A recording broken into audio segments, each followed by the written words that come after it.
Welcome to the Running with James podcast, where every High Rocks athlete, OCR competitor, and the everyday runner has a place. We're passionate about building a community that supports, building confidence that empowers, and building champions who rise. Together, we'll push limits and chase what moves us. Remember, when you change your mind, you change your life. Now here's your host, James Wyatt. And welcome back to another edition Run with James. Guys, today it's like we've gone into a time machine. We're taking it back, way back into time. I'm joined today by Lauren. Huh? The woman, the myth, the legend, Inman. On my right. And then on my left, we have None other. the doctor, the rock dog. Rocky Adrian Gonzalez is back in the house, guys. You gotta bleep that out. Yep. Nope, not going to do Restart. it. Cut the show. Nope, not going to do it. Only government names today, bro. Oh my goodness. Yeah, we are in a time capsule. Feels good. Yeah. I'm on the ones and twos. Yeah. Mixing Actually, it up. you're on the ones I'm and actually twos. on the ones and twos, yeah. Yeah. Yeah. So, welcome. Rocky is our guest co-host today. Right. How's it feel, man, to be back in the chair? Feels like putting on an old glove, right back to it. Yeah. Even though 10 seconds in. Yeah, I sat down. I was like, Larry warmed it up for me. He did. Yeah, we had a coach's corner. Larry was our guest today. It was a good one. It was really good. So if you haven't, subscribe to the Patreon. If you haven't subscribed to the Patreon, you got to get on it because that's the only way you're getting these coaches' corners. And I want to give a shout out to Jamie, our newest Patreon member. She's been threatening to become a Patreon member, but she says, I don't want any more memberships. She did. She's been saying that for a very long Yeah. time. But you know what? She found out about that coach's corner and she heard how good they were. So she's like, let me get on this joint. So there we go. Yep. The coach's corner. So I know. Thanks. Make fun of me. Mel made me listen to her episode while we were driving. And she was like, I'm going to be really annoying. I'm going to make you listen to the episode with me because she was so nervous about it. Why was she nervous? Because she just didn't know how she was going to sound. Yeah. I do that to my daughter all the time. Hey, listen to my mixtape, baby. There we go. Does she usually Just- hype you up? Make you feel good? She about is it? my number one fan. Yeah. Yeah. That's good. It's good that you have somebody. So, what'd you think of her? I mean, I knew she was going to do great. She's got a very good voice for the airwaves, and she just sounded like a little ray of sunshine on the podcast, like she would in real life. Yeah. It's like she was just running with James. Just like she was running with James. It was crazy. There's just Mel being Mel. You know what? I'm really easy to talk to. Have you realized that? How easy I am to talk to? Yes. It's just really easy. You just want to it's like you want to be in a conversation with me. It's like tennis, but you don't want to score. Yeah, You exactly. want to keep volleying. Because you want the volley to keep going back Oh, and forth. okay. Yeah. I don't know tennis, so I didn't get that at first. But now I do. And that's all that matters. I get it now. That we're all on the same page. I'm on the same page. Unity. So, guys, thank you for being here today and joining us here on the Running with James podcast. Whether you're listening on Spotify, what is the Apple one called? Is it just Apple Podcasts? Apple Podcast. Apple Apple Podcasts, Patreon, Pandora. I think only old people apparently listen to Pandora. Yeah, you're the only one who still uses Yeah, Pandora. I'm the only one apparently who still uses Pandora. And guess what I don't do? I don't pay for Pandora. I don't know. Or you're listening on or watching on YouTube. Thank you, guys. And if you haven't subscribed so far, please make sure you subscribe, like. You can comment and stuff on Spotify. And then hit up that Patreon if you like. Because today, guys, it's going to be good. I'm excited about it. I've been looking forward to this all week, man. I have been too. Have you? Since you invited me. I was like, let's go. Well, I invited you a month ago, but I've been looking forward to it since then. Okay. You see how early I got here? he did. I rolled up at like 1:30 or something. I was like, his truck out? Is that Rocky's truck? Yeah. So I was like, man, he's putting in that work. Yeah. Well, I put in work for this over here, and I was like, perfect timing because I won't have to worry about it later. Yeah, for sure. I can just focus on the show. Well, we're in the studio that multiple podcasts go on at the same time. So he's producer, co-host. Both. Yeah. Yeah, producer and co-host of the Courageous Faith podcast. He brings a lot of heat on that one. You're a co-host. I'm a special guest. You've been a long-standing special Yeah, guest. but I'm still a special guest. I'm just filling space, bro. You're in the official group chat. There's a group chat? Yeah, it's us three.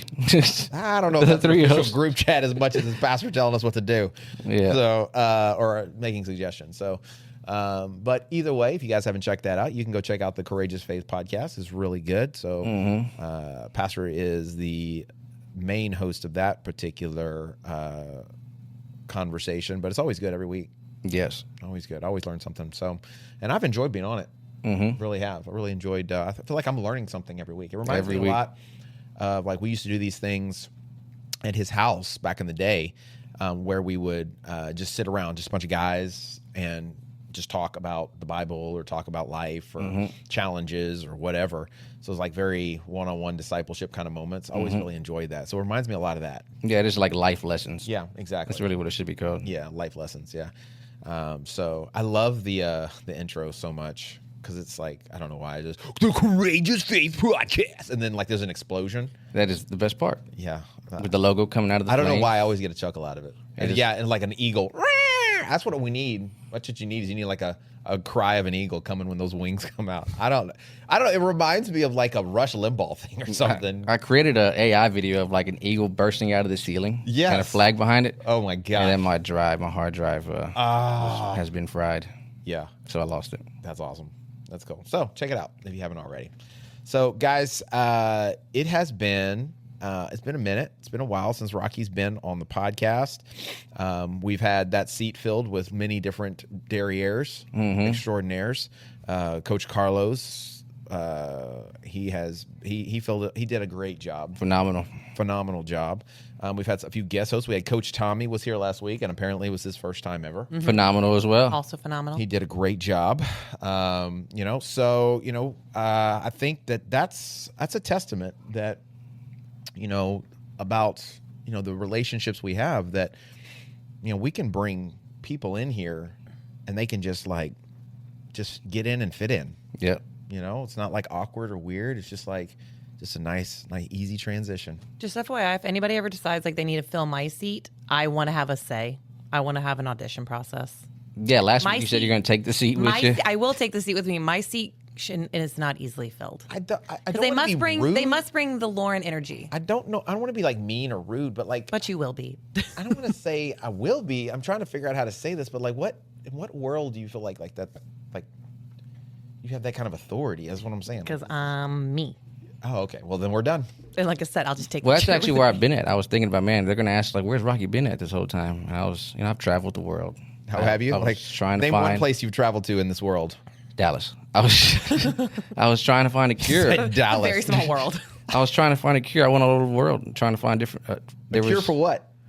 Laryngitis. Oh, nice. And we're back, guys. And We're right back. I didn't know where if we somebody started. came. Well, last week she had a full cough and no one said that. I was like, I guess we don't talk Oh about my it no gosh, more. I was so upset that we couldn't take that off because I said that and Mel said, yeah, you sound like you were having a rough moment. Yeah. That's a regular current. So what it is you've been gone for a while now, so you don't realize that it's just like it happens so much now Got tired of it. that it's like White noise. I don't want to be offensive, but it's like the alarm detector, smoke detector, just beeping in the background. You know what I'm saying? It's just happened for so long you don't even notice it anymore. Me coughing up a lung is just like that beep. You don't want to change the never battery hear. out I on want her. to change that battery out. So we haven't even brought up the laryngitis thing in a while, right? So We've all moved past it. It's old news. When you did it on the last episode, I was like, oh my goodness. I was so mad, Perfect too. opportunity. No one said nothing. yeah, no. Because you've been good. Yeah. I've been doing, yeah. And then this fool got me sick. Excuse me? What the heck are you talking about? You came in the gym that one day because you were blaming Leah for getting you sick and you were like sucking on cough drops and I heard a hit and I said, don't you come near me. Well, first of all, I was sick. I was not even sick. I was just like feeling like I was going to get sick. And I like how her cough was like, that's exactly what I did the whole time. And that was it. It was over. The next day I was fine. And the rest of the week I was fine. So how did I get you sick? I don't know, but you When were you the stay last culprit. sick, dude, You're the last culprit. When you stay sick, you can't accuse someone else. I don't know. You might be coughing up on my stuff when I'm not there. Well, if you stay sick, you don't got to get sick. That's true. That's true. I'm sick. Okay. You know what, Lauren? Anything you want to blame me for, I'll take it. If it helps, like ease your burden, I'll take it. It was really embarrassing. Yeah. With the cough? The cough. Oh, okay. Because it did sound like I was dying. Yeah, it was bad. Sometimes, dude, that chick sits over that. You're making all kinds of weird. I was cleaning the house. I was like, oh my goodness, you okay? Yeah. No. I should put up a microphone close to her desk so you can just hear her. Because sometimes you're like, oh, I am. oh, Coughing up a hairball. oh. And I'm like, what the? So I'm like, okay, maybe I'm not hearing that correctly. She's like, not- What is going on over there? Just random, weird freaking noises. I don't even know if she hears it because she always has her headphones on. Poor Luna. Don't you dare, poor Luna. That dog drives me crazy. Yeah? Yes. No, I am not a demure individual. I do realize, and I have been told, that I make a lot of just noises, and I don't realize I do it 90% of the time. Yeah. You're probably not familiar with it at all, but do you remember, did you ever watch Mad TV? No, I never did. You I knew watch what Mad it was. TV? Obviously. Here and there. So there was a chick, and you need to look it up because you can look it up on YouTube, right? But there's a chick on there, and she wore glasses. She's kind of an older lady. She was supposed to be an old lady, right? And she would walk in and do all these things that like older people would do, right? She'd be like, "Oh gosh, that's so pretty. How much is that?" And she'd want to like try to negotiate, right? But she's just walking around. Oh, I think I know who you're talking about. oh. That's what she sounds like That's awesome. all day long. And I don't say anything. I just sit over there and just chuckle sometimes. I'm just like, I hope this chick's okay. And then randomly, she'll do her hack up a lung cough or whatever. And it's just very meaty, guttural. It's not. Yeah, it is. Making me should sound create like a compilation. such a disgusting human. I didn't say you were No, not disgusting human. disgusting. I just said You just make like a lot of ad-libbing. noises. I'm not a demure person. Just Never claimed. constantly making noises. So sometimes when I like have to feel like I have to clear my throat, I feel sorry for you because I'm like, oh, this is what She lives she's gonna with. have to put up She with. lives with. Yeah, now she's gonna have to put up with this. Oh my gosh, Lord have mercy. Anyway, so we'll stop giving Lauren a hard time. How are you doing though? I'm good. Yeah. Oh, yeah. I see you got your Jordans on today. Oh, yeah. Did you wear because they have a higher heel so you can be a little taller? No, the gray has the gray. I thought there was gray on no, the there's shirt. no gray in that shirt. It's like Well, there's black. he's got his running with James jersey on, guys. I do. and he looks good in it. Yeah, I and our do. last I guest like it. wore it too. I'm kind of worried I missed a memo. RWJ podcast, you got to represent. You got to represent. Perfect time to wear it. That's it. Exactly. So, how many times have you worn that jersey? Be honest. Twice Really? Where'd you wear it the first time? to Target. Then you're representing. Yeah. You're representing. In a public space. In a That's public all that place. we need. That's all that matters. Yeah. Yeah. If I'm going to a game, I'm wearing the Running with James jersey. I'm going to support somebody. Mm-hmm. Right. Go to the Astros game wearing that one. Oh, yeah. It's the only team I That's represent. the right idea. I wore it to High Rocks. You would not wear that to an Astros game. Why not? Would you? I would Yeah. be shocked Why? if you did. Because you're such an Astros fan. Like, I do. can't see you wearing anything other than Astros. I did wear an Astros jersey last time I went to a game. Yeah. Nice invite. So, guys, I just, The one I wanna did say invite you. it's good to be back in the saddle again. Right, we got to keep with the episode. And Sorry. What was that? random noises, bro. Just random noises. So, last week, we have been, well, I guess the last few weeks, really, we've been talking about the off season. And I think that's a hard transition. When you've been going at it, like full tilt boogie, like every day grinding, you know how I like that word, and getting in it, and then all of a sudden there's nothing coming up. So you're in the off season, you're resetting, you're making assessments, then you get to the rebuild phase, right? Well, after rebuild, then you got to like really put it together, right? You've got to decide what's the plan, what's going forward, what are we going to do? And so, with my athletes, oftentimes, this is probably, I feel like, one of the most difficult transition periods because it's one of those times where you're unsure. They're unsure, right? What they're going to do. They want to do everything, but they're not sure if they want to do anything. They got 10 races they're going to sign up for, and then like, well, maybe I'll just do this one. So there's all this like unknown type situation that's going on. And so you're trying to encourage them. And really what you're trying to get them down to, at least for me, like what's the main goal? Yeah. Yep. Like, what do you want to get better at? What is it that you ultimately want to do? And so the main reason for that is because you have to know what that goal is before you can truly fine tune and get race ready. Yep. So it's how you're going to be able to put together that build to get to the performance that you want, refine that training, and then start to prepare mentally and physically for whatever that next race cycle is going to look like. And so, I told you guys we've talked about, like in the first week we talked about the assessment, right? So kind of looking back at the race season, what do we do well? What do we need to work on? What were our challenges? And then kind of phase 2 is that rebuild phase. Now really it's all about fine tuning. And so this is really where I feel like it comes to getting very specific in what you're going to do, bringing specificity into everything, right? So, when we build that engine up and we get a really good foundation, then you can start doing the stuff that's necessary to really fine tune that performance. I think I gave an example of revving the engine rather than like putting it into gear and driving. Well, I feel like this is the fine tuning where like you're putting in better gas, and maybe you're putting in a supercharger, right? You're putting a little scoop hood on it so it can suck in more oxygen, right? And so this is that stage where you're fine tuning like the engine itself, so you can really get the most benefit, most bang for your buck. You can have the most horsepower as you're moving forward, right? Yeah. So it's like I always say, the bigger the foundation. You do say that all the time. The higher the peak. Yeah. Yeah. It's crazy. I almost took that from you. Yeah. Like took credit for that. Like that was my thing. But I forgot that you were the first one to bring that up after I said it. I appreciate the credit. Yeah. You're welcome. Yeah. Yep. The things you say, Lauren, all the time that I try to take credit for as well.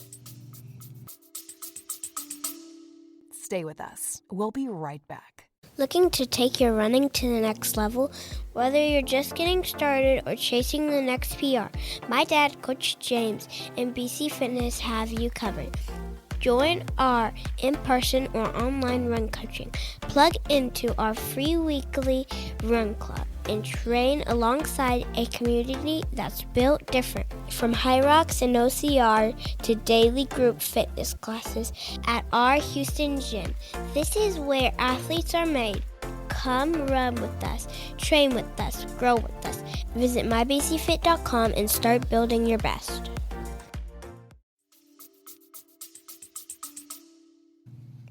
I don't know. I say a lot of random things. I'm not that sure you're trying to repeat or take credit for any of the weird things I say. Like what you just said. I don't even know what you just said. Exactly. What'd you say, Peter?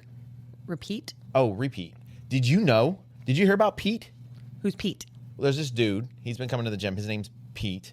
We have a and he Pete. has a friend named Repeat. And he went into the store, but Pete came out. Who was left? No. I did this to her one time, and she never got it. I've matured. She never got it. She just kept saying repeat over and I've over. grown, and guys. Over again. And her little like mind was like, I know you're doing something, but I can't tell. I was like one of those things. I know there's a joke here that I'm clearly missing, and I've grown, guys. I've grown. I'm just not going to so fall into. I much. still don't get it, but I'm not going to fall into the trap. Yeah. Right. So, I think for this to kick things off, it starts with we talked about building a plan, right? And so basically structuring your next training block. And so the direction will truly create whatever results you're trying to get out of it, right? So I think a lot of athletes, like this is where they fall short just to start out with, is they don't have an actual structured plan. Yeah, because it's off season. Time to take the day off. Yes. I would say off season tends to be so willy nilly. People just like do. It's everything goes Little out bit the of everything. window. Everything goes out Yeah. the window. Yeah, they do a little of everything. I'm definitely a little guilty. Maybe add a whole bunch of new things back in, but there's just no structure. Yeah, to but what's happening? PRs and podiums, those are earned in the off season. They are. That's setting the foundation, as you always like to say, Yep. is what gets you to those big peaks. Yep. Right? So I think, yes, the athletes fall here a lot of times and they start doing the whole guesswork stuff again, but you need structure going into whatever that next phase is going to be. So what is the blueprint, since we're using that term, for a good training block? What would it include? What would a good training block include? Speed work. Okay, speed work. Your So, strength building. Strength building. Okay. Zone 2. Zone 2, so easy stuff, the base Yeah. runs Yeah. Okay. Your recovery work. and recovery work. Okay. Yeah. So all those are actually like spot on. Good job, guys. Proud of you. It's like we've been here before. Yep. Yeah. So I think number one, y'all just didn't say them in good order, but Sorry. I think number one is obviously keeping the base runs, zone 2 stuff. Yes. Right. 'Cause that's going to be your foundation. Right. It's what allows you to really kind of determine how much speed work or Yep. how much strength you're going to do. Yes. Right. So if we're operating off that 80-20 principle, well, the 20% is the hard and the 80% is the easy. Well, the 80% volume is what dictates the 20%. Yes. You know, so if someone's doing, say, like 10 or 15 miles of easy aerobic pace running or zone 2 training, well, then if they're doing 20%, that means they can do like 2 to 2.5 miles of like Hard speed work. work. If you're running 60 miles a week, well, then now you're closer to like 12 miles of speed work. Yeah. Right. Well, that's a lot more mileage, right? That's a lot more effort. That's a lot more intensity. And so obviously the results are going to be different. And so starting with that base mileage gives you a platform to launch from, to know how much speed work can I do, or how much strength work can I really focus on, right? And so I think what happens is, one of the things I feel like, we just talked about with Larry on the Coach's Corner, he was saying that one of the things that really helped him was, as we began coaching, was that his confidence level went up. Yeah. So I feel like structure really does help to build confidence. Yes. Right? So because as you're building one workout from the next workout to the next workout, you're learning what you're good at, you're learning what you're not good at, and you learn how to overcome. And so that builds your confidence level, right? So if you don't have a plan, then you're just kind of hoping whatever you're doing is going to work. And then even if some of it does work, you're not sure. You have no like definitive proof of what is the thing that worked. Yeah, with no plan, it's like you're about to take a biology test, but you're just going to study math the whole time. Yeah, you're like throwing darts at a dartboard, but you're blindfolded. Exactly. And you're hoping you're going to hit the bullseye, right? So, for you, Lauren, when you're putting a plan together, because I'm noticing you guys putting more and more plans on the old schedule for everybody on accident, for every single person. Every single person. I'm having so many people ask me why they have a 12-mile run when I told them I don't want you running anything over an hour. Yeah, and they're like, "Wait, yeah." I'm did I like, just get awesome. upgraded?" Yeah. His people are getting super excited. I'm for glad the they're upgrade asking me. Thank God they're asking me, and not just doing it. and not just doing it. Yeah. So, give me a sample week. What a sample week could look like. For me or for my client? Sure. For me. Okay. So sample week would be, running is still probably my biggest thing I'm focusing on, is building my run, making sure I'm a stronger runner, because that's always where I tend to be a little, weaker. Okay. So I'm continuing my run build. I'm still increasing by 10% and doing my 4-week training block, and with my recovery in there. I have the Sunday session is my hard interval work, and then I've started incorporating another tempo session in now that I'm at like 30 miles. So I'm adding a short tempo in, and then in there I do 2 to 3 days of strength work. That could be like light weights and something like or a hard session. And then right now I'm adding a little bit of a fun element in, just because I like to kind of change things up in the off season. So I'm giving myself like one day where I can go do like climbing. I've been adding climbing back in. Okay. Just kind of shake it up. And it's a strength effort as well. It's also one of my strength efforts. Sure. So how are you balancing intensity versus volume?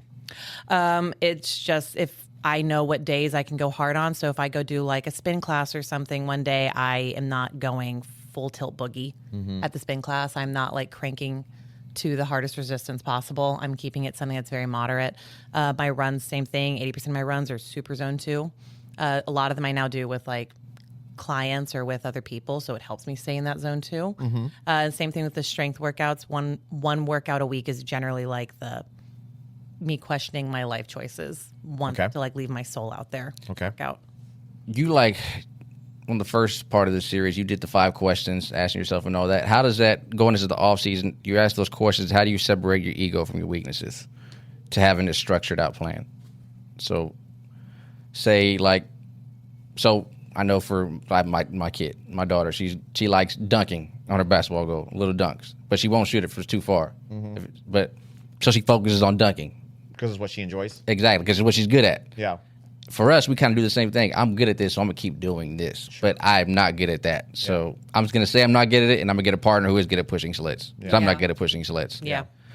How in the off season do you structure a plan to get better at pushing the sleds instead of creating a gap from what you're good at and your weaknesses? Well, I think that goes back to that assessment phase, because a big part of that phase in the very beginning is establishing where your weaknesses are, right? And so I think if you're going to be the best athlete you can be, right? So maybe we approach things a little different than other people do, because, a lot of people have a lot of very specific goals, right? So in other words, you are a runner. Yeah. So I run marathons, right? Or I'm a 10K runner. I run 5Ks or 10Ks.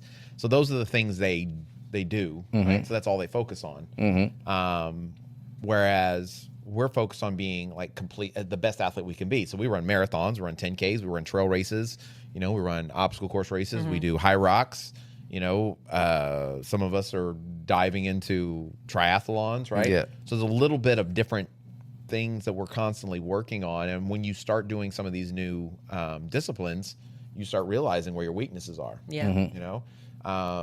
And so I would say if you're wanting to be a good athlete, that's the first thing you want to work on. Because if you enjoy something because you're good at it, well, you don't need to work on it as much. That's true.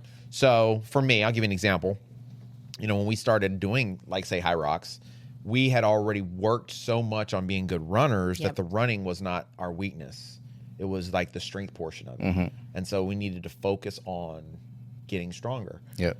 Well, as we continued to go through the process, things got heavier and the standard was raised. Yep. And turfs were changed. Well, then, by the way, we're also going to have to make the venues bigger because we need more stations. So the distance got a little bit longer.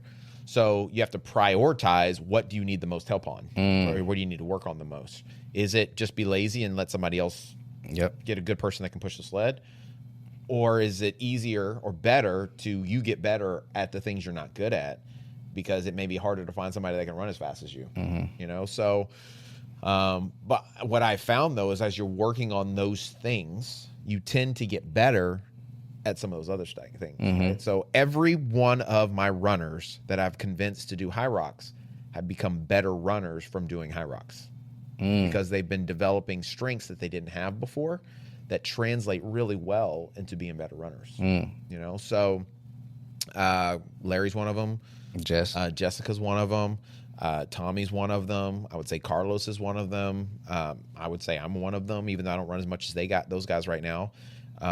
So every single one of my, Anna is one of them. Every single one of my runners who are doing, 5Ks up to marathons that have dipped their toe into the high rocks world, they're having to work on completely different things than they were working before because they were weaknesses, and it's made them better at those things. Right. So I think that should be our goal in general. Like, if we're assessing ourselves, whatever we're not good at, instead of avoiding it, that should be the thing we're attacking. Right. Whatever I'm uncomfortable with. Right. I made this statement. I preached a couple of weeks ago and kind of had this little epiphany, but it was basically, whatever you are not willing to confront, you'll never correct. Yep. Right. So if you are uncomfortable addressing the things that make you uncomfortable, they'll always make you uncomfortable.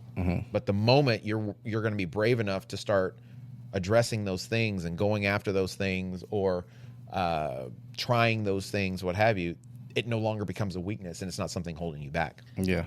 Well, and again, you mentioned, like, Jess. I mean, she's one I think of because, we would do those training sessions together. The sleds were definitely not something Jess looked forward to for a long time. Like, especially like the sled pulls.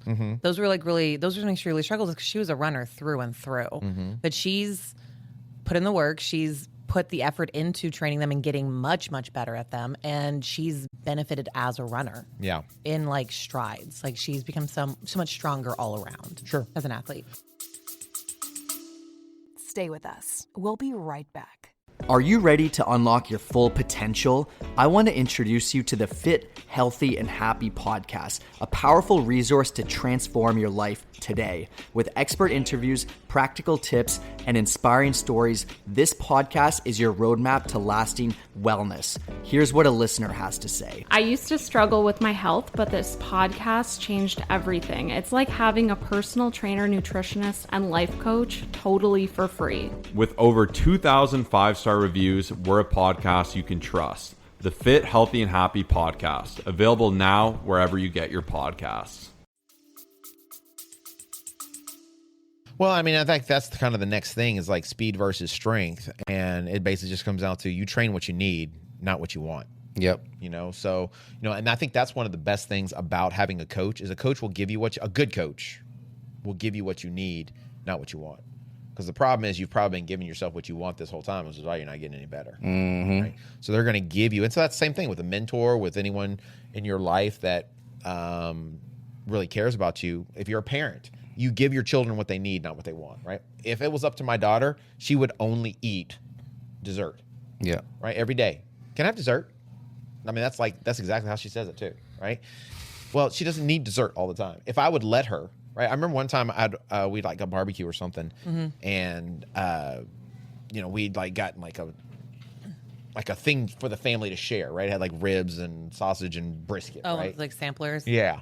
And I had like one rib, a couple pieces of brisket, some sausage or whatever. So there was like quite a bit of food left over. And she ate a rib and she's like, oh my God, this was when she was much younger. She's like, this is so good, Daddy. I love ribs. Ribs are so good. Ribs are my favorite. And so she ate a rib and she's like, can I have another rib? I was like, I guess, sure, if you're so hungry. And she just kept shoving ribs in her mouth, right? And then next thing I know, I look over and I was like, are you still eating? She's like, yes, I'm still hungry. And I was like, I don't think you're hungry. She had like a pile of ribs in front of her, rib bones. Just like a whole, I imagine a pile of bones. Yeah, it wasn't that much, but it felt like it. I mean, she's a little bitty. Yeah. You know, and she ate so much that she did what? She made herself sick. Right? And after she got sick, guess what she wanted to do? Eat more ribs? She wanted a dessert. Oh, she wanted dessert. Right? So what we want is not always good for us, but what we need is something that will, you know, either help us get to the next level or sustain us, or, you know, basically teach us a discipline that we don't maybe necessarily intrinsically have. Right? Yeah. You need what you're missing. Yeah, exactly. So, you know, I think some athletes need speed. I think some athletes need strength. Yep. And a lot of times most people don't know the difference. You know, so I put strength and speed in the same category. Yeah. Okay. Because speed is a strength effort. Is a strength. Yeah. Right. You have to have strength to go fast. Yeah. Whereas, you know, strength may not necessarily be a speed effort, you know, so whether it's weightlifting weights, doing plyometric movements, things that develop strength can definitely help you in speed. But speed itself, you know, has to do with, you know, quickness of legs, you know, different muscle groups being engaged, engaging different energy systems like your lactate threshold or your anaerobic system or what have you. So, you know, understanding which one is the one you need to work on, I think is a big part of that assess and that rebuild phase too. So the question is then, how do you identify it, right? How do you identify which one you need more than the other? Well, now we got data. You have maybe post-race. You got other stuff. You got your watch. You see what you're looking at. So if you've done a high rocks before, you look at where your slowest was. If you were low there in running, you know, work on that running a little bit. What hurt the most? Where were you tired at? How did you feel while you were training for that? Were you tired all the time? Were you hurt? Were you hurting? Were you recovering properly? You take all that data that you got, especially, I mean, Garmin, all those things. They have so much data that you get a sleep score now. Yeah. Yeah, no, for sure. So, I mean, here's one way you can think about it. Like, if you fatigue early, well, then that's probably a strength issue. Yeah. Right? So, if, like, let's say your hamstrings start cramping up on you on the skier. I don't know. That's probably a strength issue. Okay? Yeah. Your hamstrings do not have the strength to overcome the strength of your quads, and they don't have that endurance. Right? If you are looking at the data, and you see your cadence is like 150, 160, or what have you, right? So that means you have a slow turnover. Well, then that's a speed issue. Intensifying, or not intensifying, but quickening that cadence and running those faster paces, because you can only run as fast as your top speed. So it's going to be really hard to run a consistent 6:30 pace if you're not able to run, you know, a 6-minute pace or a 5:50 pace or something like that for a short duration of period of time, right? How do you work on not being overwhelmed from the data? Well, I think first of all, you know, you got to take everything with a grain of salt, right? But then also know what data points are important for you in where you're at right now, right? So, you know, the thing about Garmin, you can look on there now, and there's stuff that I'm sure that y'all would look at, and you're like, I don't even know what that means. Yeah. Right? Vertical oscillation, stride length, ground contact time. You know, I think half of that stuff, people are seeing the colors and the dots, and they don't even know if it's good, bad, or indifferent. I mean, the particular watches that you and I have, they give some sort of like data, like PSI, or like they give some weird abbreviation. I don't think it's PSI. Yeah, I'm about to say. I don't know what it is. It's an abbreviation. Like a tire. It's not PSI, guys, but I don't know. Making sure her tire pressure is up to date. Yeah. But there's some in there that I'm like, I had to Google. I'm like, what does this mean? I have no idea what this is and how this pertains to what I'm doing. Right. So, you know, I mean, one, if you don't know what something is, look it up, right? Like you said you did, right? Or get a coach. Right? It's a great one. But like kind of getting a concept of, okay, well, if the data says, so here's a perfect example. Okay, so cadence, right? So the three things that dictate your overall speed is your cadence. Yep. So that's how fast your feet move. So how many steps, like how quick are those steps, right? So what's your steps per minute, right? Your stride length. So that's how many meters, yards, whatever you want to call it, that you're covering, feet, centimeters. How much distance are you Welcome covering? to America. Every step. Okay. So how much ground do you cover every time you take a step? And then like your VO2 max, right? Or the volume of oxygen, like how efficient is your heart at processing oxygen? The more VO2 max, the higher the VO2 max, more than likely the faster you're going to be. Okay. So those three things really dictate your overall speed. Well, if you know those three things automatically dictate your speed, well, then it says what your cadence is, right? And then it gives you kind of a graph of, green, purple, blue, whatever. And so you can kind of see where, okay, maybe I need to get it higher where it's like purple. Yep. Because that's good. Or you see your stride length, right? Great. Well, I cover 1 meter every time I take a step. Okay. Well, if I cover 1.5 meters, I'm covering more ground. If I can keep my cadence high, that means I'm automatically faster. Does that make sense? Yep. And then it also measures your VO2 max, so you can train that as well. So, I think one thing too, so cadence, good generalized cadence, this isn't the be all end all, but 180 steps per minute is a good, kind of goal to shoot for. So if you're at 150, don't try to go straight to 180. You work your way up to it, maybe 160, 165, 170, but ultimately try to get up to the place of being 180 above, because what should happen is the faster you go, that cadence should also increase. So if you're running 180 when you're running your easy pace runs, well, then when you're running faster, you might be 190, 200. Yeah. Right? So the elite marathoners and stuff, a lot of those guys are running like 200 steps per minute. So would you say cadence kind of first, and then the stride length will come with that? I would and say. And then VO2 is gonna trick us all. The VO2 max has more to do with like your actual training, right, and your adaptation or what have you. But probably the quickest and easiest thing to work on is your cadence. Yeah. Right. So that's one of the reasons why one of the very first drills I teach people to do, and why it's one of the ones that I keep in my rotation on the regular, is the marching drill or ankling, whatever you want to call it, quick feet, to really work on the quickness of the step, shortening that step, that stride rather, because what we want to do when we do eventually take bigger steps or open our stride up is, instead of reaching out in front of us, we want to open our stride up behind us, because we don't want to overstride and slow ourselves down. So that's why I always say cadence is usually better, because it teaches you to not land in front of yourself, to land under your hips, and to quicken that step. So 180 is usually a good one. The stride length itself, there's not like a number, I would say, because her legs are longer than your legs, right? Apparently her legs are longer than my legs. Her legs are longer than everyone's legs. Not Mel's, but yeah. So the length of that leg can have something to do with your overall stride length. But I think that's going to be one of those things where, as you build strength, it's going to open up behind you as you get more efficient and stuff like that. So one that I will say is kind of a big one too is ground contact time. People don't really spend enough time on that one.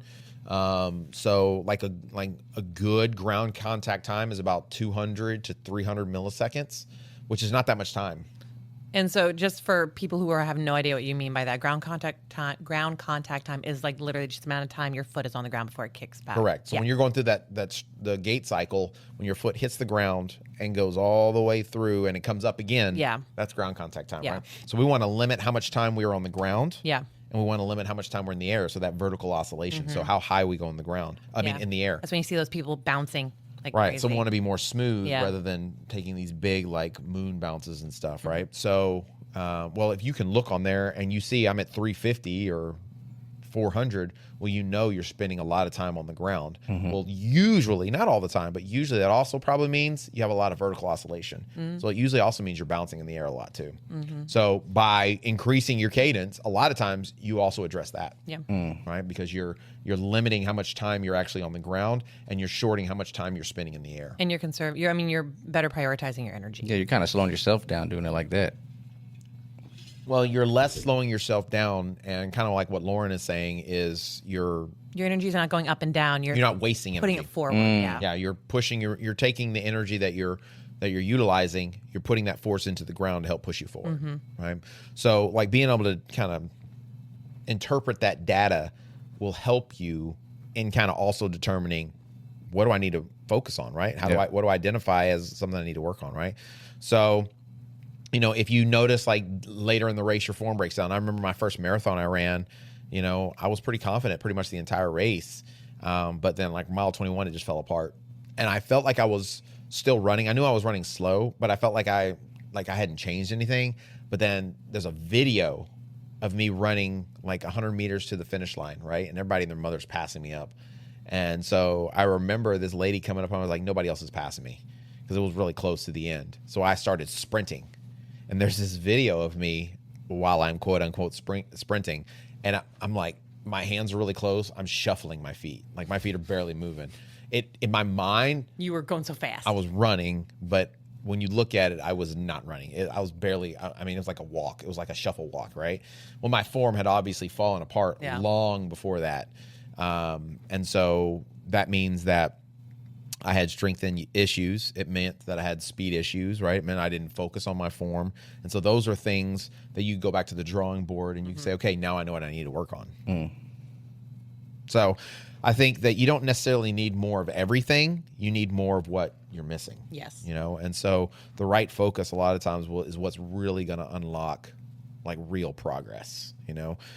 So once you know that, once you kind of know what it is you need, well, then you can kind of bring it all together and start getting the results that you're really looking for. Yeah. And I think just to clarify also, because I feel like some people hear the word more and they'll think, oh, more. More of what you need is not necessarily go and just start loading everything up. Don't go start doing 5 days of like heavy lifting. Don't go do like 5 days of hard as you can go running. I mean, I'll give you a prime example. So like for like this last training cycle for myself, you know, I did my first race of the season, you know, and the pacing was good. I felt good. My partner was struggling a little bit, but they also had just ran a marathon. So, you know, whatever. But we struggled a little bit on the wall balls. We struggled a little bit on the sleds a bit. And so really throughout the last training cycle, last couple of blocks or what have you, we didn't focus on everything. I did no farmer carries. Yeah. Right. I didn't do any lunges other than the plyometric lunges we did on Sunday. Yep. You know, I didn't pick up one heavy bag. And so what was it, November? Yeah. So December, January, February. So for 3 months, I didn't do one lunge with a bag. I didn't do any farmer carries. And I didn't do, I'm trying to think what else is there. I mean, you did ski and row work. Yeah. Lunges. Those three things really, actually burpees. I didn't do a ton of burpees. I did actually, I don't think, other than like maybe some on Sunday, but that's it. I didn't do any long jump burpees at all. Okay. So, and this is for leading up to Phoenix. And leading up to Phoenix. When we got to Phoenix, we were faster in every single thing, including lunges that we didn't work on. But we spent a lot of time on sled pushes. We spent a lot of time on sled pull and a lot of time on wall balls because those were really big weaknesses for us. So we were decent at the other things, but those were the things that we kind of sucked up on, right? So when we came out of that, we were like, okay, well, we've gotten better at that. Obviously, we still have room for improvement there. But, you know, my partner struggled on the burpees, right? So I was like, okay, well, let's work on the burpees. So we spent the next training block getting ready for burpees. And we ended up taking like almost a minute off of our burpee time, right? So like when you focus on the things that you're not good at, instead of them being things you're not good at, they become strengths, right? So for me, when I first started High Rocks, I would say the thing I sucked at the most was the lunges, right? That was like the one thing. I mean, I wasn't great at wall balls either, but those two things were the things I sucked at the most. And, you know, the lunges specifically were the thing I was the most intimidated by.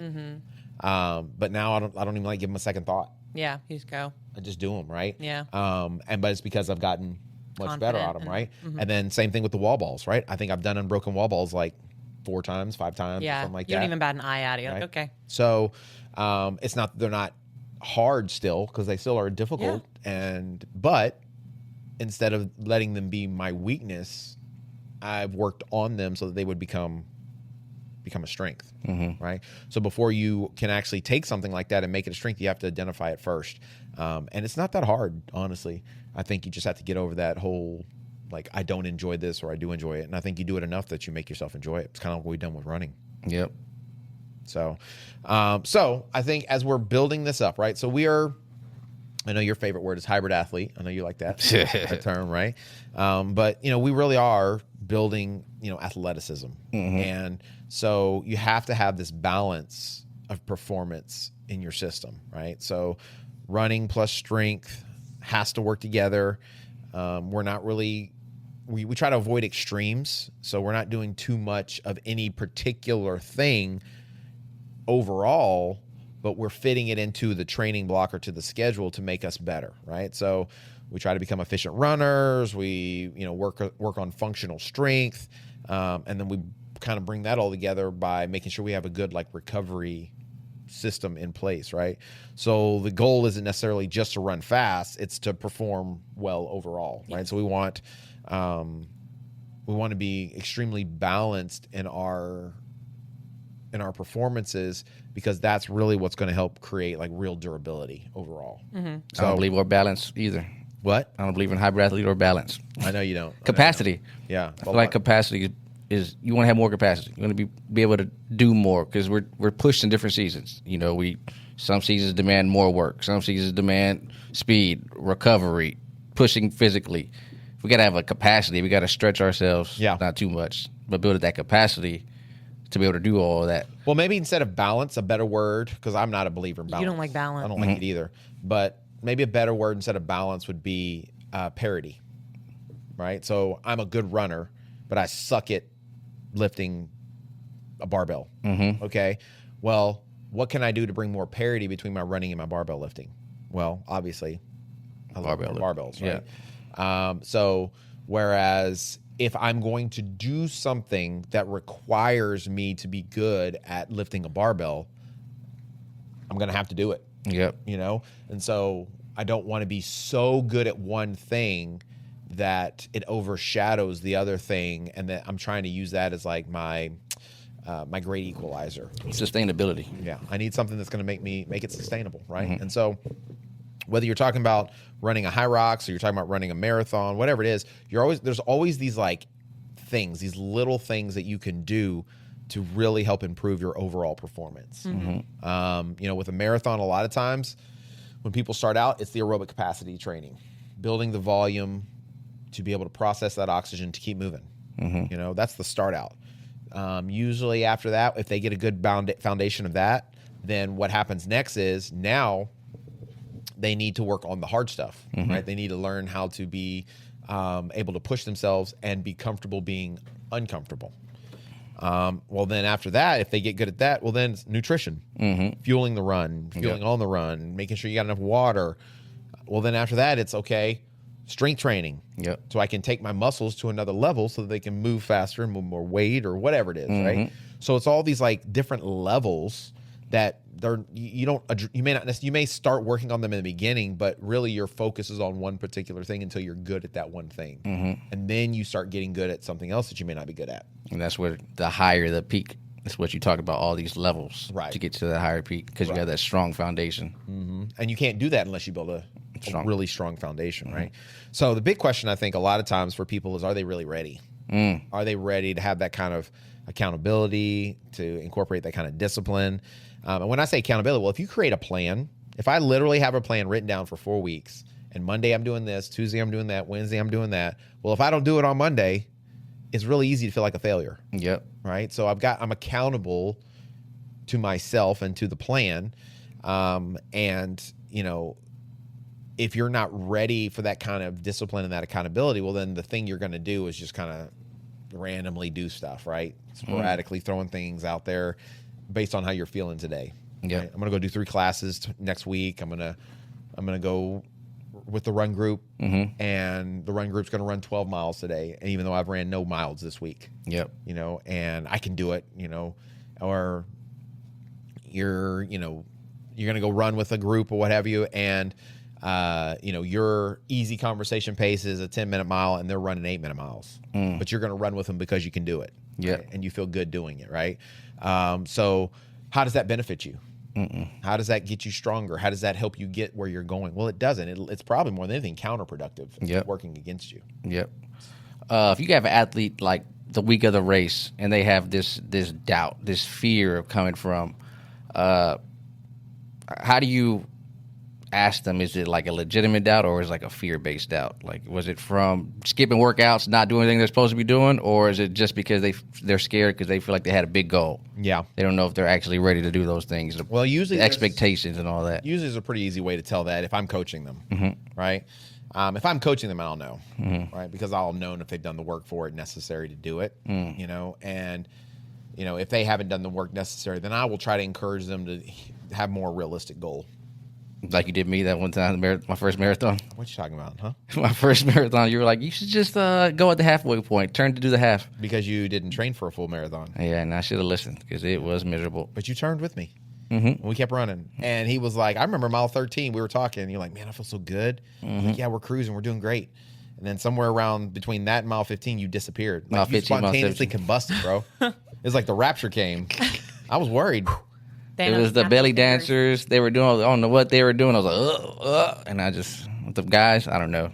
It was a lot. Yeah. There's one guy that had like a Mario mushroom sticker, like, give me a high five for a superpower. Yeah. I high five that thing. I remember that, and I don't think I saw you after that. Yeah, I didn't get a superpower. No. If anything, I shrunk. Yeah. I'll say that was like Thanos snapped his fingers and you just poof. Yeah, pretty much. Right. Yeah, I was. So, but yeah, I mean, I would encourage them, and sometimes they'll acquiesce, sometimes not.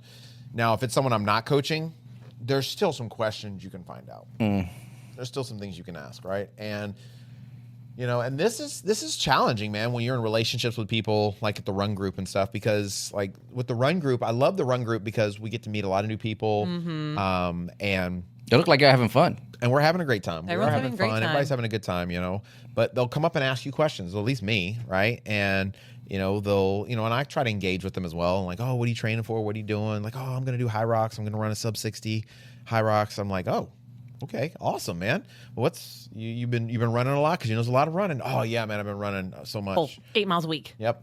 10 miles. I was like, oh, okay, well, today, man, feel free. You want to run with us? We're going to do 1,000 meter repeats or whatever. He's like, oh, what pace you running? Oh, we're going to run probably around a 6:30 pace, 6:25, 6:15, somewhere in there. We'll probably start a little slower and then pick it up a little bit, so yeah, if you're going to run a sub 60, you should definitely be able to hang out with us, right? And then like the first lap, they're with us. They run a little faster than we do, right? Mm-hmm. They're in front of us. They take off and leave us, right? We got them glycerins on. Yeah. Mm-hmm. Second lap, they're with us the whole lap, Third lap, they're falling a little bit. They're starting the beginning, but then they kind of fall back at the end. Fourth lap, they're nowhere to be seen. Fifth lap, they're running with another group, the slower group, right? Sixth lap, they just go ahead and call it, So then you start realizing, okay, they have a goal in mind, but they may not necessarily be doing the things necessarily hit that goal. Yeah. And so the closer we get to that race, you start encouraging them, hey, man, hey, if you really want to go out and do this is your first one, right? The best thing is to get an experience from it. Maybe start out at this pace, and then if you feel good after, say, the rower, then you can really push it. So you're trying to be positive and you're trying to be encouraging, but in the back of your mind, you're thinking to yourself, yeah, bro, if you try to do this, you're going to blow up and it's going to be a tough day. You're going to be out there a long time. And so you have to balance. You want to balance that, like being encouraging and uplifting, and also like being honest with them without like completely destroying or tearing them down. Right? Because if you do that, then you might lose credibility because they're like, oh, this guy doesn't believe in me, or what does he know? Yeah, they're going to make rap songs about you. They said I never go amount to nothing. Yeah, exactly right. Put me on blast. So, but I still think that it's okay to be honest with people, right? And because you can give them an experience, where it can be more enjoyable, right? Because the whole point of doing this should be to have a good time, Hopefully. and to challenge yourself, whatever. But you don't want to turn it into like, the worst day of your life. Yeah. Yeah. The race isn't the whole story. No, it's just a chapter. It's just a journey, part of the journey, right? So, yeah. So that's a good question. That's a tough one. That's definitely a tough one because I am finding more and more, and it's the younger folk, right? It's the alphas. Yeah, the young ones the young bucks that want to prove themselves. It seems to be the young ones who have these big goals, which I'm a firm believer in big goals, right? You should have big goals. Those are the only kind you should set, but they don't necessarily, I think, they're like, oh, well, my friend did it, so I'm stronger than my friend. I can do it too, and they don't realize like The work. how much work it's going to take, and it's not like a month of work. Yep. It's not like going from 0 to 60 miles in a week, and that's automatically, that adaptation is going to be good enough for you to run a sub 3 hour marathon. It takes a lot of effort. And with the kind of experience I have, if you're not able to keep up with me for 30 minutes or whatever, or you're not able to run, 10 to 12 intervals at the pace I'm running, well, I ain't running no sub 3 hour marathon right now. So if you have like stellar will, or you're a superhuman. Yeah. There's a young kid I mentor, built like me, but a lot taller. Okay. Built like you, but a lot taller. Yeah. Yep. He called. Actually, just yesterday we were talking on the phone, and he was asking me. He was like, "Hey, like, cause he just started working out. You think in a month I'm gonna have that summer bod? I'm gonna get like be beefy. I'm gonna look good. I'm gonna like a 6-pack and all. You think in a month of working out?" I was like, "Yeah, buddy, that ain't gonna happen." Yeah. You think so? Like for real? I was like, "Yeah." I was like, "What you been working out?" He goes, "Well, I've been doing buys, triceps, chest, and back." And I was like, "But what have you been doing?" He goes, "I go to the gym. I do all those things." In my head, I was like, "Buddy, you can't even tell me what you do. It ain't gonna happen. Yeah. It ain't gonna happen. You don't know. You don't even know what you're doing. You're just working out because you think that's how you get that that's summer what I'm bod." supposed to do. Yeah. This is what I'm supposed to do. Mm-hmm. Yeah. Yeah. And, I find the biggest challenge with that. He actually asked me for your number, so I need to give it to him. Yeah. He should already have my number if it's who I think it is. You need to have some of those business cards. So, but I do find that as one of the biggest challenges, and why it's so important to have a plan. Why it's so important to make sure that you are giving yourself a blueprint for how you're going to get to where you go. Mm-hmm. Because then you can track it. Mm-hmm. You can see if it worked or not. And if it didn't work, well, then now you know what didn't work and you can make adaptations. Did you not push yourself hard enough? Did you not do enough volume? Did you do too much hard stuff and not enough easy stuff? So it gives you like some sort of roadmap to look back at and say, this didn't get me where I was supposed to go. This was the wrong way. Whereas if you're doing abs on, your buys and tries on Tuesday and you don't have any kind of like progression where you're even paying attention to the weight. Dude, I've seen so many people train like that and they don't even they're always lifting the same weight.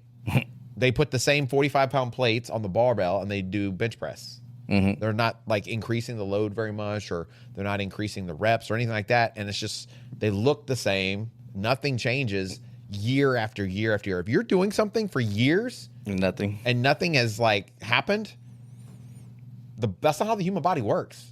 Adaptation takes 4 to 6 weeks. So I could take someone right now that can do 0 pull-ups, and within a month, you're going to be able to do pull-ups if we progress properly. How many people do you know that for years they've been working on doing pull-ups and they can't do a pull-up? Does that include using 7 bands? Yeah, this chick. This chick. I had people doing pull-ups in class, and so I'm telling them, you can either use the straps, right? So like the weight. TRX straps, right, where your feet are on the ground. You can use the ladder and for your foot, so you can do assisted pull-ups or just do regular pull-ups if you're at that position. This chick goes and grabs every band we have. Because the bands we have are they're not meant for that. They're not meant for that. They cannot handle weight. So I'm just get a bunch of them. So they're literally, that's not what they're for. That's not at But all. she's got to be such a contrarian and so different than everybody else. This chick. All right, so everybody was waiting for something horrible to happen. Yeah, we were waiting for that to just. The bands are either going to go. Oh, I've seen those or videos. I'm gonna. Yeah. But this is how she rolls on run. So on Saturday mornings, we all do we have the run group, right? We meet up for long runs. So we get there. She shows up late as usual, coffee in hand, right? Like she's showing up for a meeting or something, right? And so, literally, coffee in literal hand. Literally, oh my hand, goodness. right? I walk up with it, just sitting around talking. We're doing drills and stretching, and she's just standing on the sideline. Don't you live down the street? Yes, she lives closer than anybody. She lives closer than I do. No, I don't know about that. I think so. I feel like we're pretty. I feel like it's pretty equal. Okay, well, I'm still there an hour and a half before you. You are. I do stretches and drills. I'm usually late though, so I'm usually doing the stretches, and I have to rush my drills. The very end. The last few weeks, I've not seen you do one drill or one stretch. You drink your coffee, we take a picture, and then we take off. So unless you're doing them after we take off later on, then you're not doing them. The drills are the ones I probably am less likely. If I'm running late, when I'm running late, the drills are the ones I'm more likely like how she's to put skip. if in there like it's a possibility that it's not. if by chance I happen to be running late. That's awful. But it's just always we're doing one thing. She's got to do something completely different. Even if we are doing stretches, she's doing her own stretches. My hammies get tight. I have to give them a little extra love. My cavies been tight lately. So you're always going to have those situations where, there's things you feel like you need to work on and you've got to target them, right? That maybe the rest of the group or the people you're with aren't doing, right? And so you might have to be a little contrarian. You might have to do things a little bit differently. Yeah. Right? But you would also hope that you get different results. So in other words, your hamstrings wouldn't always be tight. True. Also true. Just saying. Just also true. So the question I have is, are you ready for the race season? right? So that comes from self-assessment before the performance. And so, we don't want to rush anything. We want to make sure that we are ready. And it's not just fitness in general. It's very specific fitness to what it is that we're trying to do, right? So consistent training, trying to make sure we're doing enough recovery so we're not having lingering fatigue, being confident in our pacing. That's one of the things I see a lot of people struggle with is like, just because you can hit a pace doesn't mean you should hit the pace. Especially early on. Yeah. So, if the goal of a workout, and so that's also knowing what the goal of each workout is for, having specificity in the training plan, knowing, okay, I'm working on my lactate threshold today. So that means I'm going to run a 6:30 pace. Okay. Well, I take off and start running a 6-minute pace, and I can finish the whole 30 minutes or 20 minutes or 50, whatever the distance time is, whatever, at that 6:30 pace, but then I started at a 6:30 and I finished closer to 6:40. And then my heart rate, I'm in the red like 60 or 70% of the time. Well, you didn't just do a lactate threshold run. You just did an anaerobic run. And you pushed yourself outside the limit of your capabilities, and you weren't able to maintain that pace the entire time. So you didn't have a steady state. So what did you teach yourself? That you could run a 6:30 pace or a 6:30 to a 6:40 pace for 15, 20 minutes? Well, how does that pay off in the end? Yeah, you just told yourself that your feelings are stronger than your will. Exactly. So what we're trying to do is learn how to be consistent in what it is that we're doing on a regular basis. And so if the goal is to run a 7-minute pace or a 6:45 pace, well, then you start out at a 7 or a 6:40, whatever the pace is, and you hold that and you maintain it. Now, if you want to try to push it a little bit the last few minutes, well, then go for that. But when you go back and look at your data, if it's supposed to be a threshold run, the run should be orange. You should be in zone 4 the entire time. Yeah. You shouldn't be 20% of it in the red. If so, that means the pace might be too fast and you're pushing yourself too hard for that particular effort. And so that's what I see people do on a regular basis is they don't have, they don't create a plan. And so they don't have like a goal for a particular workout. So they're not training specific energy systems. And that is how you improve for whatever event you're doing because you're bringing specificity for the event. That's periodization training. You're training for a particular event for a period of time. What gets neglected in the off season the most, you think? The most that I see, honestly, I think it's like just literally having a plan. Yeah. Because you've, even if you've had a plan in the past, because you find yourself kind of with nothing to train for, and so you don't know what specificity you need. Yeah. Right? You don't know what mileage you need. And so that's always why I tell people, listen, let's pick a base mileage to stick at. Because if we know what our base mileage is going to be, all right, if you stay at 25 miles a week or 30 miles a week, we can go to any distance within like 3 training blocks. Yeah. We could run a marathon, right, pretty easily. So that gives us a good launching and good foundation. Well, if we're doing 25, 30 miles a week, that also means we could do 5 to 6 miles of speed work. Well, we can do all kinds of workouts doing that. So that gives you a launching pad for everything else to be developed off of. And you can say, okay, now, since I know what my base is going to be, what are the things I feel like I need to work on the most? And then that's kind of where the targets would be for our workouts. And so I think the biggest thing that people leave on the table when it comes to off-season training is they miss out by not having an actual plan or a structure to keep up with that keeps them honest. Yeah. And what they find out, what then eventually ends up happening is they miss a couple days here, they miss a week there, they're not being as consistent. Yeah. And then they wake up and 2 or 3 months have passed by and they're like, oh crap, my race is coming up pretty quick that I said I wanted to do again. Yeah. And now they got to start all, it feels like they're starting over again. Well, I think even before like 2 or 3 months, I definitely think people lose consistency and they're just either, what I feel like I see a lot of is people just kind of like get really, I don't know if I would want to use the term lazy, but like they just put everything on the back burner and they take 1 day off, 2 days off, a week off. And then like even 2 weeks in, they're like, oh, I woke up feeling fluffy. I'm going to go like hit the gym real hard every day this week. I'm going to run all the miles that I've been not running for 2 weeks. So I think you have people who like, they get into those little panics and then they fall back off again because it's off season. And they're like, oh, I don't have this for like 6 months, 4 months. Yeah. And so it's just that back and forth. So there's no consistent build. It's just like this weird roller coaster of things. Yeah, no, for sure. So I think kind of as, we're bringing this like kind of all to a head, I think it's important to understand that just because you want to race doesn't mean you're ready to race. Yep. Okay. And when you put in good preparation, it's going to create the confidence you need to be a good racer. So You may not know what race you want to run yet just now. You may not know when it's going to be, but as long as you're making sure that you are preparing, right? We always say it.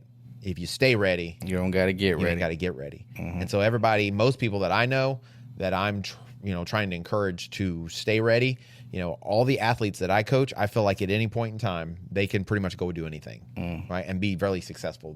Their level, what they feel is successful may not be the same, but like they're going to do really well at everything because they keep a really good base. They always have a structure. They always have a plan they're working toward. They're always working on their weaknesses, right?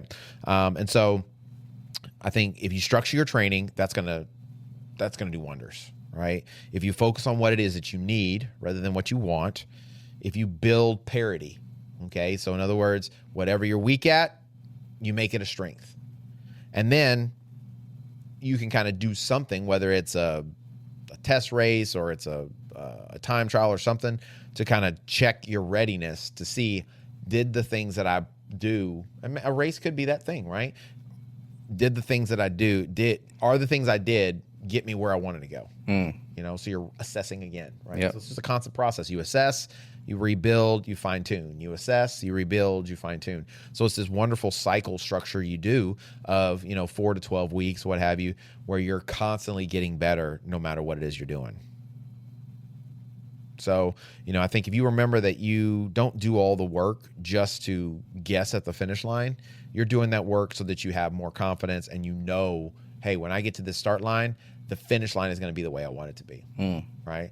And so if you're constantly sore, if, your training is 5 times a week this week, 2 times a week next week, if you're chasing paces and you're able to quote unquote hit them for a mile, but you can't hit them for 4 miles, then those should be some signs that you need to take a step back and say, okay, where am I missing? What am I not doing right? And maybe I need to go ahead and put myself on some sort of structured schedule plan or get a coach or get some help or whatever. So as we create this confidence, it's going to change everything. And you don't have to worry about the guesswork. You're going to be very confident in your success level. Yeah. Right? So there's nothing more fun to me than like having an athlete that you can see their progression, and they, in the beginning, they were a little nervous. And they're like, man, I don't know if I can hit this goal. It's really big, but I'm going to shoot for it. And then, 6 months later, they're getting ready on race week, and they're like, man, I'm going to crush this. Right? There's a young lady that she comes to some of my classes that I do, some of my core classes. And she's been coming to class now probably for about 2 or 3 years. And, when she first started, she was definitely new to physical fitness. Yeah. Let's just put it that way. Okay. Like, she had to have a chair to help her do lunges. She was doing pretty lightweight. There were some things like ab stuff I would have her do. It was a struggle oftentimes. And she's lost quite a bit of weight since we've started. She's definitely gotten stronger. And she told me this past year that she had a goal that she wanted to do at least one event. Right now, I don't do one-on-one with her. She just comes to my classes. But you know how I am. I talk to everybody. I encourage people to do stuff, right? They ask me questions. I answer it. And so she said she wanted to get into cycling. I was like, oh, that's perfect. That's awesome. It's great for your aerobic capacity. It's easier on your body, and she's a little coordinationally challenged, to say the least. So I was like, that's awesome. You should do it. So she started riding. She's had a couple accidents. That's awesome. So thank God she wears helmets, right? But she's been determined. She had a goal this year to do an event. She wanted to do a race. So 2 months ago, Let it out, Lauren. I know she wants to, so bad. She's trying to hold it in. Look at her. Let it out. That's it. That's it. That's it. That's it. That's awesome. We have 2 different responses to a tickle. But about 2 months ago, she's like, hey, I want to do the MS-150. Do you think I can do it? So I asked the normal questions. What's your mileage at? How much are you riding? What's your longest ride? And the answers were the huge. Yeah. For most people. And it was 2 months away? Yeah. Oh, wow. Yeah. That's a big goal. So I was like, well, I think you could definitely do some of it, right? So you could maybe do the 75 because they have like different like legs Yeah, you can go they to, do. right? 75, I think it's like 96 or 97 is one, right? Yeah. I think you could definitely probably we could probably get you to the 75 based off of where you're at now. Yeah. So we started working. So she's like, well, I'm going to have you coach me. And that was a huge step. Like, I was like, what? Are you kidding me? Really? So we started working together. And, she was riding too fast. So a lot of her rides were like zone 3, zone 4, lower zone 4. She was doing too much on Saturday, not enough during the week. Thank God she's been doing the strength training and stuff, but we started doing some specific things to make her a better cyclist, and we gave her a real plan to follow, right? And gave her like actual accountability. She's sending me her rides and stuff like that. And so she did the Tour to Houston, which was about a 45-mile race. That's a fun ride. And she went out and did it. And just after 2 months of having structure and accountability, she was riding, when we first started, she was riding around 13 to 14 miles an hour, but her heart rate was like 150, 160 most of the time. She did the Tour to Houston, and she did that whole race, that whole entire event at 13 miles an hour with like 112 beats per minute for her heart rate. Easy workout. She said when she finished, she was zone 2 the whole ride. The entire ride. Now, we worked on nutrition, so she's been fueling better. She's been doing hydration, all that stuff. But when she finished, she's like, I could have kept going. And so this week we had our meeting because they missed 150s this weekend.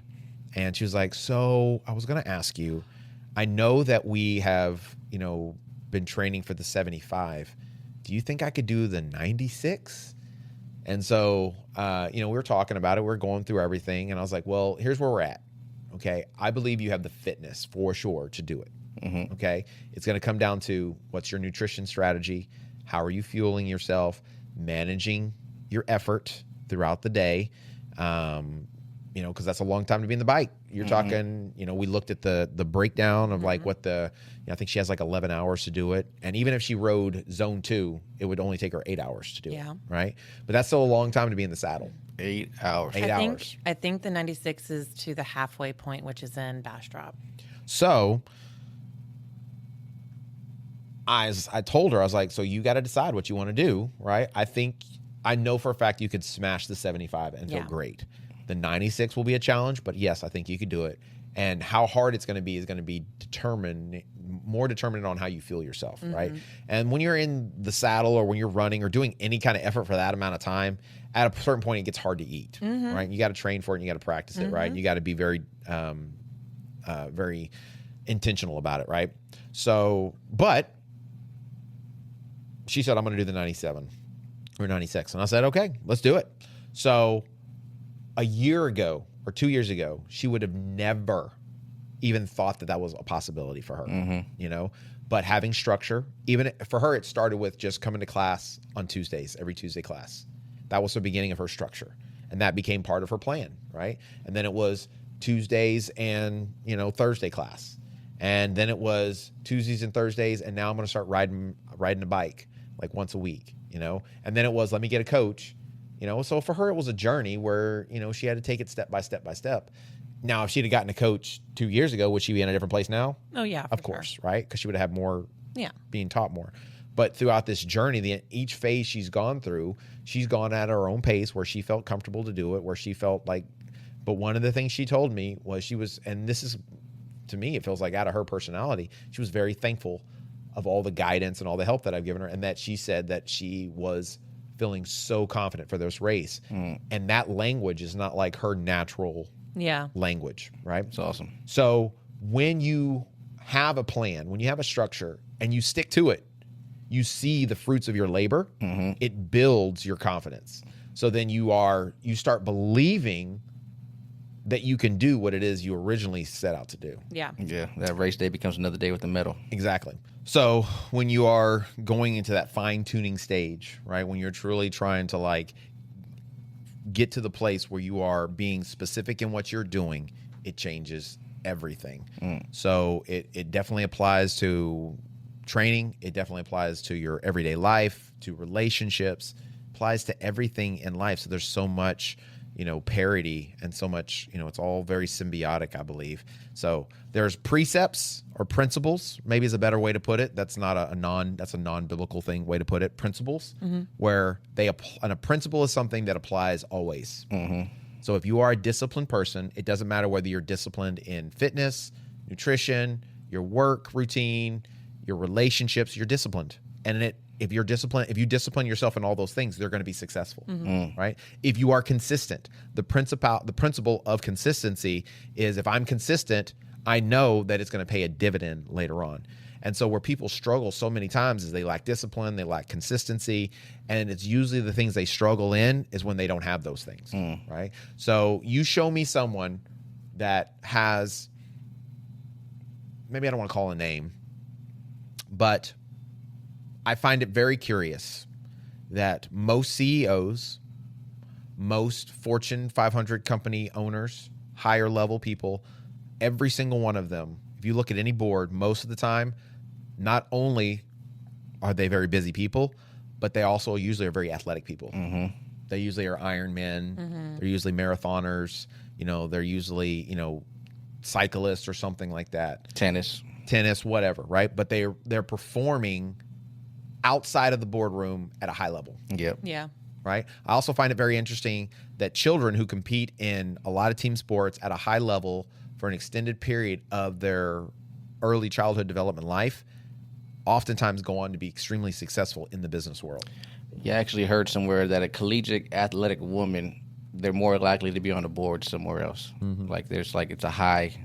Most women who are on boards right now were collegiate athletes. Right. Because you're establishing that principle of... You're establishing the principles of being disciplined, of being consistent, Teamwork. not giving up, of working together with a team, right? Preferring other people and not you, like what you want is the only thing that's important. Those are all principles. And so, all of this stuff works together to just really help you be more successful in life. And so that's why I would always tell you that no matter what, that if you get to the place where you can get a mind shift, that is the beginning to being able to change your life. Right? So, guys, thanks for coming in today. It has been nostalgic, cool, fun. I mean, I got a Rockies ramble. I know you do. I figured you really? would. I figured you bring would. back a classic. Wrote it this morning. Yeah, let's hear it. Let's go. Do you want an intro of some sort, or Dun, dun, dun, dun, dun, dun. Boop. Back to Rockies rambles. All right. Okay. I wrote it this morning. I was literally for a month. I was like, what am I going to say? I got to have one, and nothing was coming to mind. But this morning I sat down and we just started coming out. And no, AI was not used in the making of this ramble. What's awesome is you're already rambling and you haven't started Oh, reading. yeah. Preamble to the Preamble ramble. to the ramble. That's pretty Preamble good, ramble. I like that. Wow. Growing up, my dad used to tell me, always know your way back home, son. And that's what my ramble's about today. Of course, he was talking about our physical home. But today I'm talking about your inner home, joy. Joy is your home. Joy is not an emotion. Emotions are like hotels. And yes, sometimes we can go on vacations, allow yourself to check in. You can feel, allow yourself to take in what happened, process it, but never allow yourself to stay there. Never allow yourself to think, this is my home. Never create an identity grounded in your emotions. Your home, joy, is independent of external situations. Emotions, they're reactive to your circumstances and what you got going on in your external situations. I've seen too many people forget where they live, and they bounce from hotel to hotel, emotion to emotion. Happy today, sad tomorrow. Sad a week, I lost my spot. Classic ramble. Happy. Classic ramble. That is awesome. Happy today and sad tomorrow. Sad for a week, then mad, then happy, then sad, they're not happy. And no, happiness is not joy. Happiness is a fleeting response for when things are going good. It comes and it goes. Joy, it's deeper. It's a more enduring state. It's rooted in purpose, faith, or meaning, and it doesn't depend on your immediate situation. Joy can stay even when happiness fades. So today is the day. Today is the day you take back your home and you choose to allow your emotions to take the back seat. This is a fitness podcast, so I know most of y'all know how to do hard things. So when you do hard things when you don't want to, duplicate that effort you put in your physical body to your spiritual body as well. I didn't create an ending to this because it was just this morning. But today is the day you go back home. It's no longer a vacant place. Everything's back and it's waiting for you. Your bed is waiting for you. Right? Ain't nothing like sleeping in your own home, your own bed. I'm sure y'all feel that. That was my ramble. I didn't finish it. So good. I hope it was good. Classic ramble. That was the first time I read it out loud. Classic ramble. That was good, Rocky. Especially when I lost my spot. Oh, man. You know, sometimes I get up in the morning and I think to myself, self, this is going to be a good day. And then sometimes I wake up in the morning and I say, self, this is going to be a tough day. And then something happens and there's a transition. The day just gets good. You know, that was one of those days today. I woke up. I was like, self, this is going to be a good day. But then I got a phone call and I realized it wasn't going to be a good day because I had to make some transitions and I was going to have to deal with some challenges. Yep. Then you walked in the room and you started rambling. And now, self, it's a good day. Amen to that. I'll take it. All right, guys. Well, thanks so much for coming in. Remember, you can be a supporter of the show. If you got something out of this, if you really enjoyed it, I want to give a big shout out to those individuals that have commented on our Instagram and on the YouTube. Really helps us out with the algorithm. And I appreciate the kind words that we've received about how helpful it's been. So if you get something out of it, guys, please let us know. You can go through Facebook. You can DM us. You can also comment on whatever post we make. And then on Spotify, you can definitely review the show. It helps us so much. You don't understand how much it helps us, just that little bit. Hitting those thumbs up or sharing it, liking it, commenting, that stuff is huge for us. So if you get anything out of it, please do so. You can also support the show by going to Patreon. You want to be a Patreon member, simply go to patreon.com/runningwithjames, and we have free on up, right? And once you become a paid member, you get bonuses, guys. It's not just free content or not just additional content. You get discounts on swag. You get discounts on run coaching. You get all kinds of stuff. So I'm sacrificing so that you can get more. That's the way that's the way I live, guys. Yes. I just Man of the give. people. I can't stop giving. You know, it's just my heart. I have a servant's heart. So if you want to do that, you can also go to mybcfitness.com or mybcfit.com. If you want to check out our merch, you hit that, get your gear now, get some really sweet swag and some cool stuff that you can race in, run in, train in, or just look sweet in. So guys, as always, we appreciate you coming in. And remember, as always, when you change your mind, You change your life. dang, look at that. All time. Peace out, guys. Right. Change your mind, change your life.